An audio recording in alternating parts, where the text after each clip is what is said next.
Today we will start with the first chapter, Living World and Classification of Microbes. Microbes means microorganisms.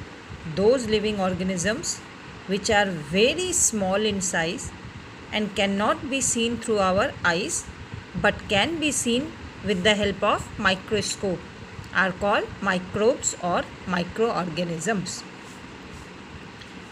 Now there are millions and millions of living organisms found on the earth, including land and sea. Now to study such a vast number, it's very essential to divide them into groups. So groups were made, further subgroups were also made on the basis of their similarities and differences. The process of dividing living organism into groups and subgroups is called biological classification. Whitaker was the first one who divided living organisms into 5 groups on the basis of complexity of cell structure, complexity of organism, mode of nutrition, lifestyle and phylogenetic relationship. Now what were those 5 groups according to Whitaker?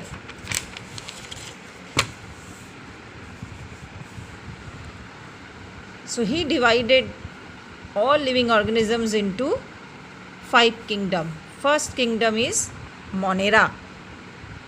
Now what are the characteristics of Monera? All types of bacteria and blue-green algae comes in this kingdom Monera. Now characteristics, very important. All the organisms are unicellular. Unicellular means the organisms which are made up of only one cell. They may be autotrophic or heterotrophic. So mode of nutrition is either autotrophic or heterotrophic. Autotrophic means they make their own food. They do not depend on others for food. Heterotrophic means the living organisms who cannot prepare their own food but depend on others for food. These are prokaryotic cells without distinct nucleus or cell organelles. The cells which have no clear nucleus or no cell organelles are called prokaryotes. So they are also prokaryotes. Second kingdom is Protista. Now what are the characteristics of Protista? They are unicellular with well-defined nucleus. It means they are eukaryotic, enclosed in a nuclear membrane. They have pseudopodia or hair-like cilia. Pseudopodia means false feet. So they move with the help of pseudopodia or cilia also. Cilia also helps in locomotion. Or whip-like flagella. Flagella also helps in locomotion. So all these pseudopodia, cilia, flagella, all these 3 help in locomotion. So the organisms of this kingdom Protista, they have either pseudopodia or cilia or flagella for locomotion. They are autotrophs. Autotrophs means they can prepare their own food. Example Euglena, Volvox. But some are heterotrophs also, amoeba, paramecium. They cannot prepare their own food. They depend on others for food.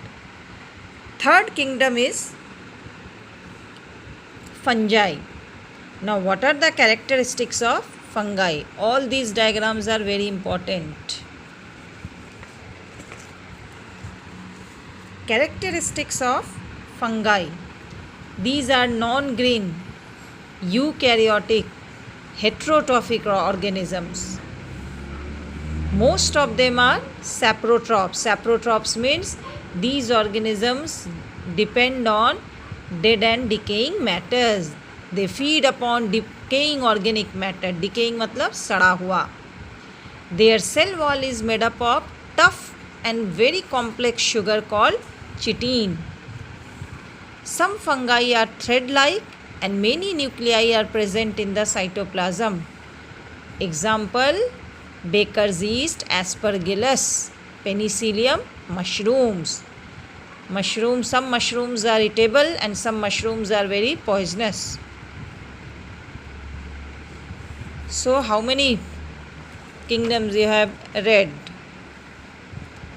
Monera, Protista, fungi, then Animalia and Plantae. Animalia, all animals come in that kingdom. Plantae, all plants come in that kingdom.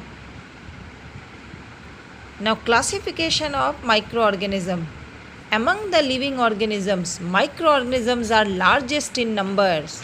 So, huge number of microorganisms are present everywhere, in air, in water, inside our body, everywhere they are found. Now, this is the classification. Microorganisms, prokaryotes, eukaryotes. Prokaryotes, bacteria. Eukaryotes, protista, fungi and algae.